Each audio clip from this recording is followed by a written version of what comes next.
We were talking about that Winnipeg game last night, and I was commenting on the ticket sales and how many empty seats there were last night. And naturally, people watching us on TV in Winnipeg, listening online, they took offense to that. I understand. I'm just stating facts. I'm not saying that it's sold out in Buffalo or it's sold out here, or wherever else. Right. Fact is, like, the announced attendance was just over 11,000 last night. And I saw a number of media in the building and after the game say, man, I have not seen that since they came home. How concerning is this? How much of a story might this be as we move forward here, Dregs? Yeah, it's a big story, and it's one that I have on my radar even for insider trading tomorrow night. I believe that the season seat holders have dropped to like 9,500 now, and they need a lot more than that to be viable. Keep in mind, and I know that fans are offended when we talk like this. That's fine. I lived in that market. I understand that market. I was in that market 30 years ago when it was sagging, and guess what happened? The team ended up in Arizona. Yeah. And I don't see the threat of that, but the NHL expenses for the Winnipeg Jets are no different than they are for any other team. So all of their costs are the same. So it comes down to season ticket sales and ticket sales in general. And if you're having trouble selling out a game like that where Pierre-Luc Dubois comes back, the LA Kings are a hell of a hockey club. What's 15, 20 games into the season going to look like when you've got a team that, all right, maybe people aren't lining up to see.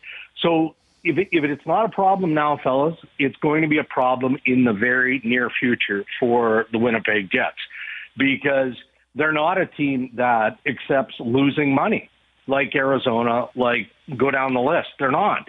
You've got Mark Chipman, you've got David Thompson, but these guys are businessmen. They cut a fine line. They're not in it to make money, but they can't lose millions of dollars in the process. And probably the only way that changes is twofold.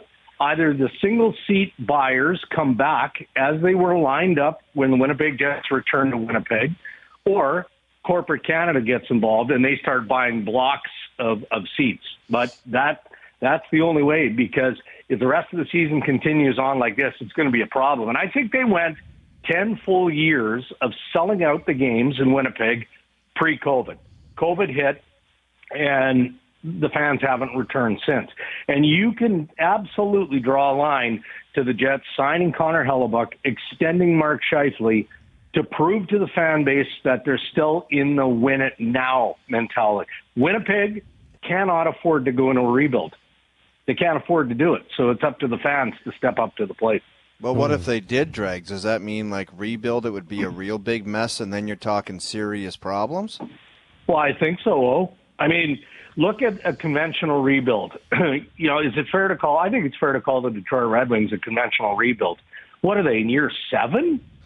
Yeah. No, but my question is, like, the Rangers send a note to their fans, we're rebuilding. They're like, okay. Montreal did it. They're like, okay. Like, it's going to happen sooner or later in Winnipeg. Why would it be, like, catastrophe? It's like, we're not coming back if there's a rebuild. That would be concerning in itself. Well, it would be, but they're not coming now, and they've got a good hockey club. Fair enough. So if you don't extend Scheifele and Hellebuck because you're embracing a rebuild, guess what happens?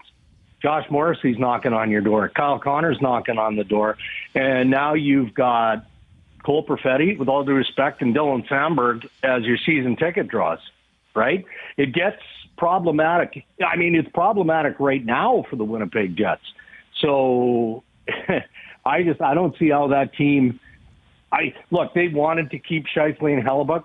As I look at the business model of how things are going on, I don't think they tried very hard to trade either guy in the offseason. That's not an indictment on management. I think that's a balance between knowing that you've got two good players you want to keep, but also understanding the ripple effect if you don't keep those two players and what it might do to your hockey club first and foremost, but then the business picture gets real bleak in a hurry.